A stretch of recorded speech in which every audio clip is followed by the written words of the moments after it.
Hello friends, मैं अनुपम sir आप सबका स्वागत करता हूं ट्रिनिटी के प्लेटफॉर्म पे। ज्योग्राफी की सीरीज चल रही है। इसके पहले पॉलिटी हम कंप्लीट कर चुके हैं और प्रभात रंजन सर काफ़ी तेज़ी से आपको हिस्ट्री के लगातार सीरीज के क्वेश्चंस दे रहे हैं और बिहार स्पेशल भी शुरू किया जा चुका है। कुछ करेंट्स पे भी डिस्कशन कर रहे हैं। तो हम लोगों का टारगेट है, कोशिश है कि आने वाले 10-12 दिन में ये सारे लेक्चर्स कंप्लीट कर दिए जाए, PYQ सीरीज आपकी कंप्लीट कर दी जाए। इस PYQ सीरीज में और इस पूरे ट्रिनिटी IAS ने अपने प्लेटफॉर्म पे आपको ये गारंटी दी है कि 110 प्लस प्रश्नों की गारंटी दी जा रही है। ऐप भी 1 तारीख से लाइव होने जा रहा है, तो आप ऐप को ज्वाइन करिए। और स्टार्टिंग में सिर्फ 59 रुपीज़ फीस रखी गई है। 4 to 5 आवर डेली की क्लास आपको दी जाएगी कंटिन्यूसली टिल एग्जामिनेशन, और बहुत ही कम्प्रिहेंसिव वे में 100-120 घंटे में आपके कोर्स को कंप्लीट किया जाएगा। तो आज हम जियोग्राफी के इस पोर्शन को लेके स्टार्ट कर रहे हैं।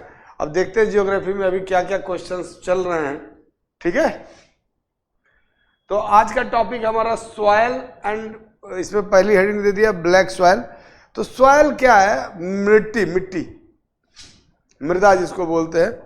तो मृदा देखो, जो कुछ भी है, वॉल्केनिज्म हुआ, इग्निशियस रॉक है, anything on the land surface that is soil. That इसके टाइप्स होते हैं और वो पैटर्न बनता है कि किस किस पैटर्न पे कौन सी मिट्टी बनेगी, कहाँ ब्लैक सॉइल होगा, कहाँ एलुवियल सॉइल होगा। जो नदियाँ बनाएंगी वो एलुवियल सॉइल हो जाएगी, ब्लैक सॉइल कैसे बनेगी। तो इन्हीं सब चीज़ों को डिस्कस करेंगे आज के चैप्टर में। तो पहला क्वेश्चन देखते हैं। पहला क्वेश्चन है,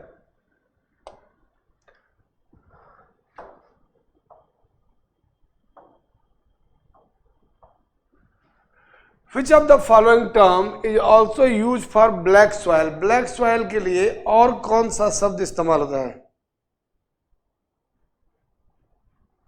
तो देखो, ब्लैक सॉइल के लिए, ब्लैक सॉइल जो है हमारे महाराष्ट्र वाले बेल्ट में, दक्कन प्लेटू वाले बेल्ट में पाई जाती है।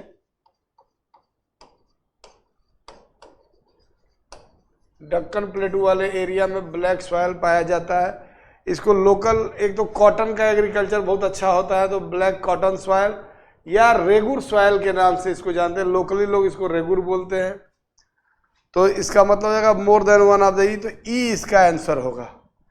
बताया आपको ना, ब्लैक सॉइल। ब्लैक सॉइल पे एक और क्वेश्चन बनता है कि कौन सी मिट्टी सबसे ज्यादा वाटर सोख सकती है या इसको, वो भी मिट्टी जो है ब्लैक सॉइल है जो सबसे ज़्यादा वाटर सोख सकती है। ये सूखने पे चिपचिपी हो जाती है, और गीली होने पे चिपचिपी स्टिंकी हो जाती है बिल्कुल, और सूखने पे इसे मोटी मोटी दरारें फट जाती हैं और मिट्टी कई बार पलट जाती है। इसको सेल्फ प्लग्ड सॉइल भी कहते हैं, यानी कि स्व जुताई वाली मिट्टी। ये भी नोट कर लीजिएगा, इसको भी नोट कर लीजिएगा आप। क्लियर हो गया? आगे बढ़ते हैं कि इसमें देखिए, ब्लैक सॉइल दक्कन प्लेटू मिलता है, रेगुर और ब्लैक कॉटन सॉइल के नाम से लोकली इसे रेगुर कहते हैं। इस पे कॉटन का एग्रीकल्चर होता है बहुत ज़्यादा पैमाने पे, इसलिए इसको कॉटन की मिट्टी भी कहते हैं। स्व जुताई वाली मिट्टी कहते हैं क्योंकि इसमें सूखने पे मोटी मोटी दरारें पड़ जाती है और फैल के मिट्टी खुद ही ऐठ के पलट जाती है। इसे सेल्फ प्लग्ड सॉइल भी कहते हैं। और इसकी वाटर धारण करने की क्षमता, जल ग्रहण करने की क्षमता सर्वाधिक है। तो जल ग्रहण क्षमता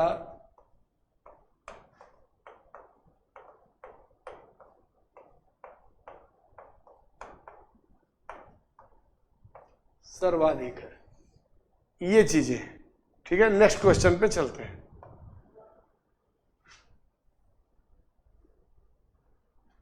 अभी ये क्वेश्चन डिस्कस हो चुका, वही क्वेश्चन को दूसरे वे में पूछ दिया। Regur is the name of, अभी पीछे डिस्कस कर चुके हैं, दोबारा नहीं करेंगे। ब्लैक सॉइल या cotton soil, self ploughed soil और मोस्ट वाटर रेसिपिएंट सॉइल, ये सारी इसकी खासियत है।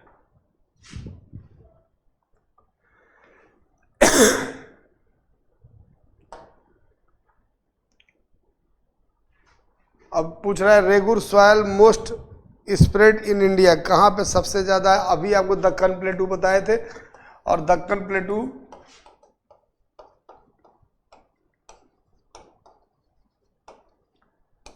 प्लेटू का नाम लिया था, और महाराष्ट्र नंबर 1 पे है।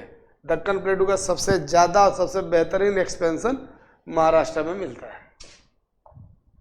देखिए एक ही क्वेश्चन हम लोग सही से डिस्कस किए तो 3 क्वेश्चन आपके बिहार पीसीएस में वही है। अब आता है एलुवियल सॉइल। एलुवियल सॉइल किसको कहते हैं? जो सॉइल रिवर्स, इसको वातोड़ मिट्टी कहते हैं, कि जो मिट्टी नदियों द्वारा बहा कर लाई जाती है उसे एलुवियल सॉइल कहते हैं। इस पे देखते हैं क्या क्वेश्चन है। Which one of the following soils is deposited bye reverse? तो आपको बता दिए, जो मिट्टी नदी द्वारा बहा के लाई जाती है उसको एलुवियल सॉइल कहते हैं। जलोढ़ मिट्टी,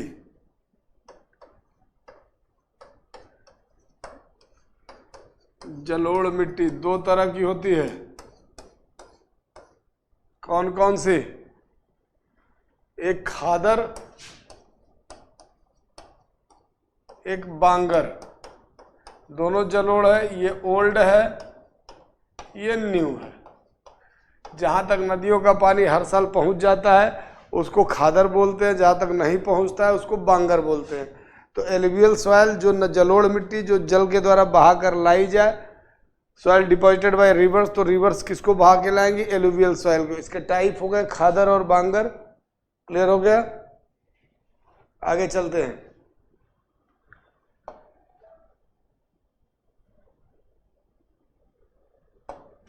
नेक्स्ट क्वेश्चन है विच soil is predominantly found, which soil is predominantly found in the districts of Muzaffarpur, Darbhanga and the Champaran? कौन सी मिट्टी इन क्षेत्रों में मिलती है? एक्चुअली बिहार स्पेशल का क्वेश्चन है, तो आप इसको अभी अगर समझ सकते हैं, ये पूरा आपका बाढ़ग्रस्त एरिया है, तो न्यूअर एलुवियम जो सॉइल होगी, नई जलोढ़ मिट्टी जो होगी वो बहा के ले आई जाएगी नदी द्वारा। अभी आपको बताए थे एलुवियल सॉइल जो होती है 2 तरह की होती है, खादर और बांगर। बांगर क्या है? ओल्ड हो जाती है, और खादर क्या है? न्यू जलोढ़। यानी कि जहाँ तक नदी का पानी हर साल पहुँचता है, तो मुजफ्फरपुर, दरभंगा और चंपारण ये सारा डूब क्षेत्र है आपके बिहार में, तो कॉमन सेंस से भी आप इसका आंसर निकाल सकते हैं। ठीक है, next question.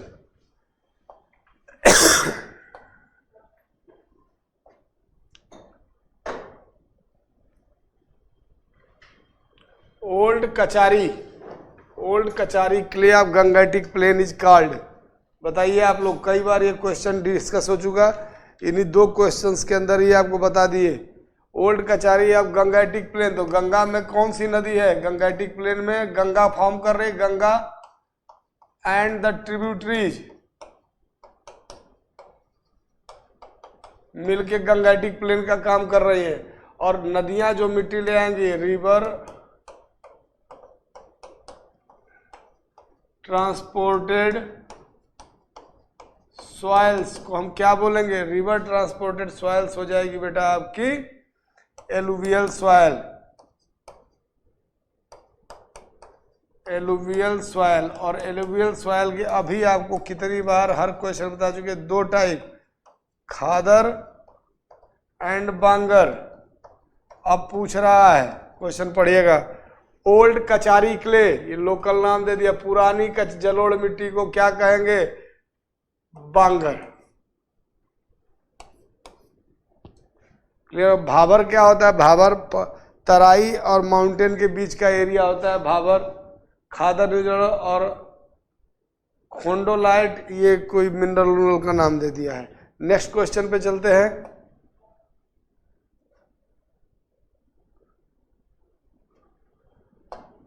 Which soil particles are present in the loamy soil? अब क्वेश्चन ये है कि what is Lumi soil. Lumi soil उसको कहते हैं जिसमें 40% सैंड पार्टिकल, 18% क्ले पार्टिकल और 40%, 18% और 42%, ये 3 कॉम्बिनेशन बना दिया है, सैंड, क्ले और सिल्ट। अब क्वेश्चन देखते हैं, which soil particles are present in the loamy soil? Sand particles, clay particles, silt particles, all type of particles. आप बता दीजिए क्या आंसर होगा? ऑल टाइप ऑफ पार्टिकल्स, क्योंकि ये तीनों पार्टिकल्स सामने ही लिख दिया गया आपके। परसेंटेज भी नोट कर लीजिए, ये क्वेश्चन खोजने पे भी बुक्स में नहीं मिलता है। 40% सैंड पार्टिकल होते हैं लूमी सॉइल में, 18% क्ले पार्टिकल्स होते हैं और 42% सिल्ट होता है। सिल्ट मतलब गांध, सैंड मतलब बालू, क्ले मतलब मृतिका और सिल्ट का मतलब गांध। ठीक है, नेक्स्ट क्वेश्चन पे चलते हैं।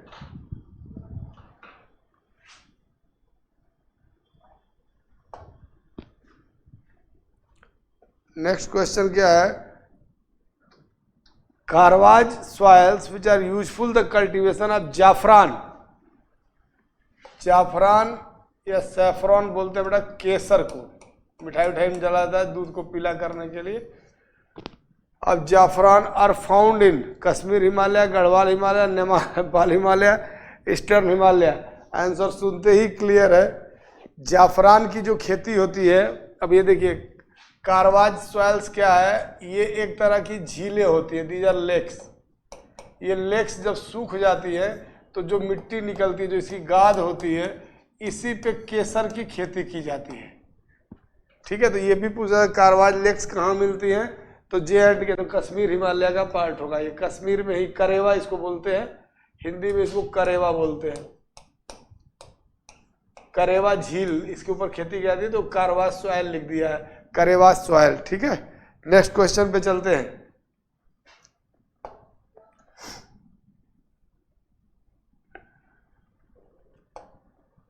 For which cultivation karewas are famous? देखिए आ गया दोबारा भाई क्वेश्चन। करेवाज अभी आपको बताया, ऐसे साइड में बना लीजिएगा। जे&के में करेवाज लेक्स है, इनमें खेती होती है सैफरॉन की, बोलते हैं केसर या जाफरान भी बोलते हैं। मुस्लिम लोग इसको जाफरान बोलते हैं। तो banana saffron, mango, grapes, saffron. Clear हो गया? तो क्वेश्चन आप देख लीजिए, सेम क्वेश्चन को टिल्ट करके पूछ रहा है, कभी इस साइड से कभी उस साइड से। नेक्स्ट क्वेश्चन पे चलते बेटा। Soil water available to plant is maximum in. जो मिट्टी से जो जल पौधे लेते हैं प्लांट्स के लिए जो है, वो मैक्सिमम कहाँ पे है? Clay soil, silty soil, Sandy soil, Lumi soil. Clay soil में, मृतिका में सबसे अधिक होते हैं मिट्टी में, तो याद कर लीजिएगा। इसकी वाटर रिटेंशन कैपेसिटी जो होती है क्ले सॉइल की, लिख लीजिए, water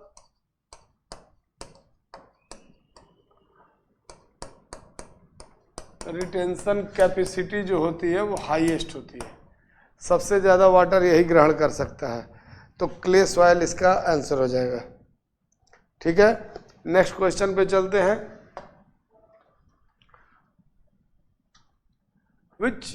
when running water cuts through clay soils and makes deep channel, they lead to। ये इरोजन के चैप्टर का क्वेश्चन है। इस तरह का जो इरोजन होता है, देखो, when running water cuts through clay soil, मिट्टी को काटती जाती है, and makes deep channels, they lead to गली इरोजन। जैसे जमीन का ये टुकड़ा है, तो जमीन के इस टुकड़े में ऐसे जाके ऐसे निकल जाएगी, एक गली ये निकल गई, एक इधर से आई, एक गली ये निकल गई, एक इधर से आई, ऐसे निकल गई। इंडिया में सबसे ज़्यादा अगर कोई इफेक्टेड एरिया है इससे गली इरोजन से, तो वो है चंबल रीजन। चंबल के डकैत भी आप सुने होंगे। तो चंबल रीजन में कौन सी नदी है? चंबल नदी जो है, चंबल रिवर जो है, वो गली इरोजन के लिए फेमस है। चंबल रीजन में सबसे ज्यादा गली इरोजन पाया जाता है। सीट इरोजन, यहाँ पे क्वेश्चन और नोट कर लीजिए, सीट इरोजन को डेथ ऑफ फार्मर कहा जाता है। जमीन के ऊपर से जो फर्टाइल सीट होती है वो निकल जाती है। डिफोरेस्टेशन का मतलब होता है कि पेड़ पौधों को कटाया जाना। ठीक है, अब हम अगले क्वेश्चन की तरफ चलते हैं। Soil erosion can be checked by, soil erosion can be checked by, बताइए। Excessive grazing, removal of plants, afforestation, increasing number of birds. कह रहा है सॉइल इरोजन की मिट्टी के कटाव को चेक्ड बाय कैसे रोका जा सकता है। तो ग्रेजिंग यानी कि चराई ज्यादा कराएंगे, तो चराई ज्यादा कराएंगे तो और मिट्टी नंगी हो जाएगी, तो बारिश वारिश होने पे, पानी आने पे जल्दी घुल जाएगी। रिमूवल, एफॉरेस्ट्रेशन मतलब पेड़ पौधे लगाए जाना। जब तक पेड़ पौधे नहीं लगाएंगे तब तक, फॉरेस्टेशन नहीं बढ़ाएंगे तब तक सॉइल कंजर्वेशन नहीं हो पाएगा। तो सॉइल इरोजन को रोकने के लिए सबसे बेस्ट तरीका जो है एफॉरेस्टेशन होता है।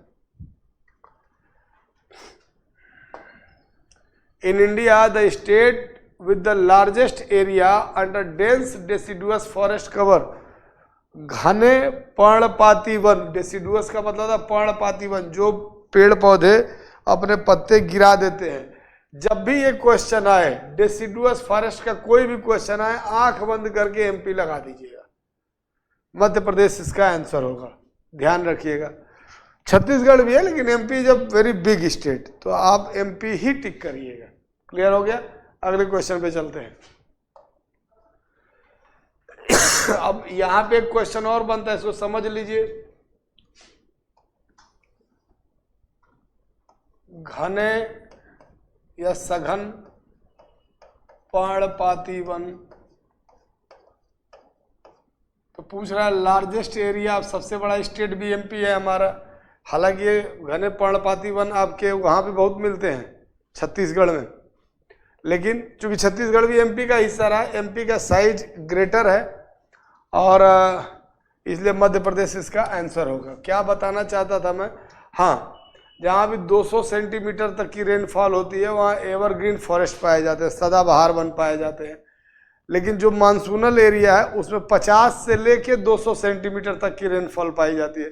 इसलिए एक जहाँ 100 सेंटीमीटर हो रहा है, 120 सेंटीमीटर, 150 सेंटीमीटर हो रहा है, तो वैसे में कुछ पैटर्न बदल जाता है। और मानसूनल एरिया का एक और बहुत बड़ा प्रॉब्लम है कि ये सारी रेनफॉल 2 से 2.5 महीने में हो जाती है, इसलिए वेजिटेशन का पैटर्न बदल जाता है, तो ध्यान रखिएगा। चलिए नेक्स्ट क्वेश्चन पे चलते हैं।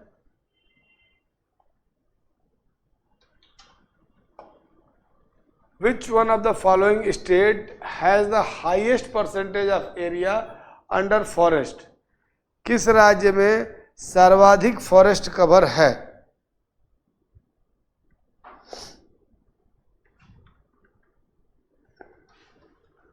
हिमाचल प्रदेश, असम। अब देखो हाईएस्ट परसेंटेज ऑफ एरिया पूछ रहा है, तो इसका भी उत्तर होगा क्या? हिमाचल प्रदेश, असम, आंध्र प्रदेश, अरुणाचल प्रदेश। बताइए आप लोग।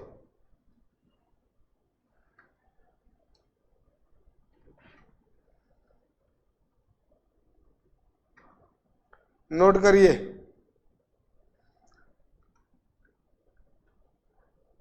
नोट कर लिए, सबसे ज्यादा फॉरेस्ट कवर जो है वो मिजोरम में है,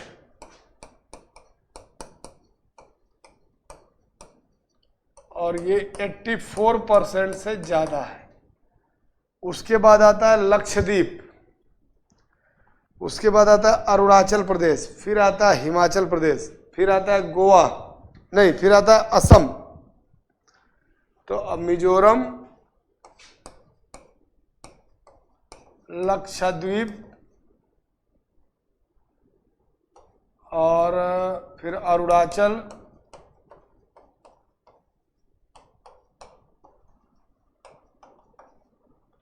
फिर Assam,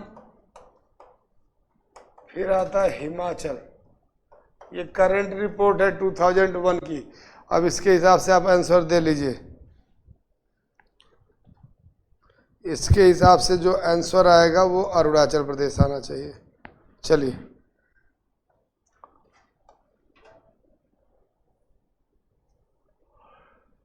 the maximum irrigation potential of the India is created through, irrigation मतलब सिंचाई सुविधा का जो विस्तार किया गया है उसमें किसका मेजर प्रोजेक्ट्स यानी कि multipurpose projects, minor projects and major projects, या माइनर प्रोजेक्ट या मीडियम प्रोजेक्ट।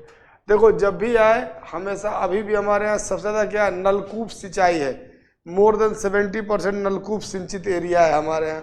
तो आंसर क्या होगा, माइनर प्रोजेक्ट जो 2000 हेक्टेयर से नीचे का देते हैं, तो इस पे डाल लीजिए माइनर प्रोजेक्ट्स। नेक्स्ट पे चलते हैं।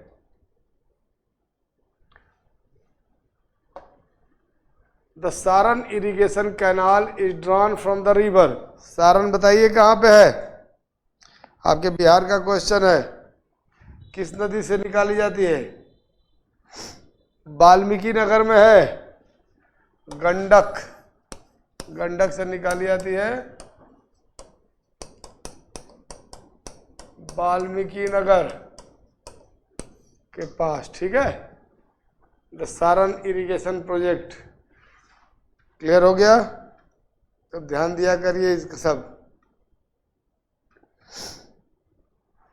नेक्स्ट क्वेश्चन पे चलते हैं।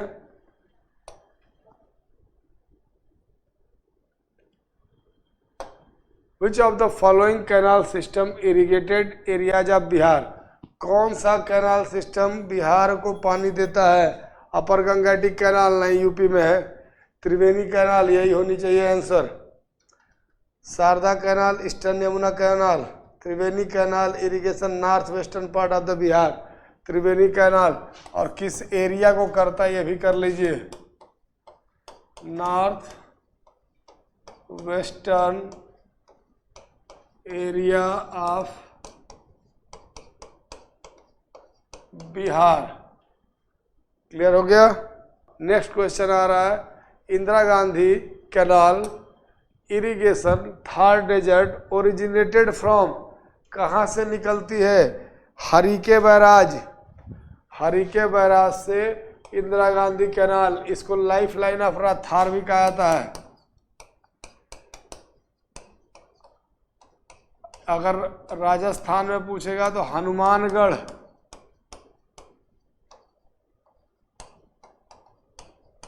इससे सबसे ज्यादा एडवांटेज लिया है। Originated from Bhakra dam, Hathni Kund barrage, Harike barrage, Ranjit Sagar dam, Harike barrage, ठीक है।